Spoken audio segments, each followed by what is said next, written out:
জয় রাধে, জয় নিতাই চৈতন্য। আশা করি আপনারা ভগবানের কৃপায় ভালো আছেন এবং আনন্দিত আছেন। আমরা পর্যায়ক্রমে ভগবত কৃপা সান্নিধ্যে শ্রীমদ্ ভগবদ গীতা কথামৃত আলোচনা প্রসঙ্গে অগ্রসর হয়ে চলেছি। আগের দিন আমরা দৈবাসুর সম্পদ বিভাগ যোগ 18তম শ্লোক কিন্তু আলোচনা করলাম।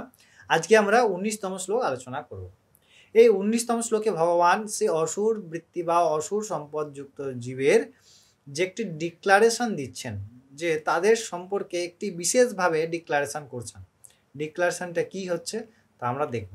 এর আগে এই সব শ্লোকের সঙ্গে সম্পর্কিত আগের শ্লোকটিতে ভগবান কিন্তু বললেন যে নিজ স্বভাবযুক্ত ব্যক্তিগণ বা অসুর স্বভাবযুক্ত ব্যক্তিগণ তাদের কি না তার দর্পমান অহংকার এর প্রতি প্রভাবিত হয়ে কি করেন না যে কর্ম ভগবান প্রীতির জন্যে তার প্রতি কিন্তু রাগ অথবা দেশ এই বিকারযুক্ত হয়ে ফলেন সেই একই কর্ম, ধর্মযুক্ত কর্মই করেন, অর্থাৎ ধর্মের কর্মই করেন, কিন্তু তার ফল হয় কি না সেই পরমাত্মার উপরে রাগ দেশ ভাব তৈরি হয়।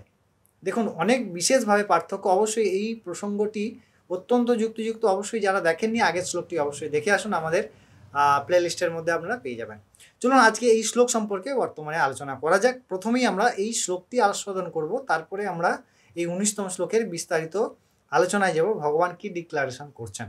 অবশ্যই 19তম শ্লোকে ভগবান বলছেন অর্জুনকে যে তানহং দিস্বত ক্রুড়ান সংসারেষু নরাধমান ক্ষিপ্যামজ্র স্মমা শুভানা সুরিষ্বেব যোনিষু।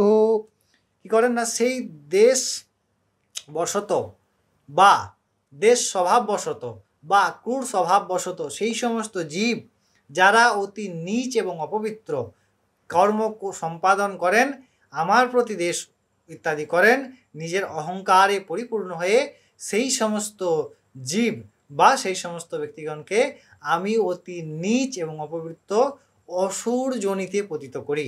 ভগবান কি বলে দিলেন না যারা এই প্রকার কর্ম করেন তাদেরকে ভগবান অসুর যোনিতে আবার প্রেরণ করেন। তাই সাবধান, আমরা ভগবানের কর্ম করছি, অহংকারের জন্য লেশ মাত্র এখানে প্রবেশ না পায়। তাই জন্যে ভগবত ভজনের একমাত্র পথ দীনতা, ভগবত ভজনের একমাত্র পথ গুরুর প্রতি আশ্রয়, গুরুর দাস, ভগবত দাস।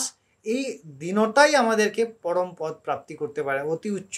এই নিচু হওয়াটাই আমাদেরকে অতি উচ্চ পদ প্রাপ্তি করাতে পারে। আর যখন আমরা উচ্চ ভাব নিয়ে করব তখন কিন্তু আমাদেরকে নিম্ন পদেই যেতে হবে। তাই এইখানেই অহংকারের খেলা, এইখানেই মায়ার খেলা। আমাদেরকে এই বিষয়ে ভগবান সতর্কীও করছেন, ডিক্লারেশনও করেছেন। অবশ্যই আশা করি এই শ্লোকের অর্থ আপনারা বুঝতে পেরেছেন। আমরা পরবর্তী দিন আবার পরবর্তী শ্লোক নিয়ে ফিরে আসি। তখন অনেক ভালো থাকবেন, আনন্দিত থাকবেন। জয় রাধে, জয় নিতাই চৈতন্য।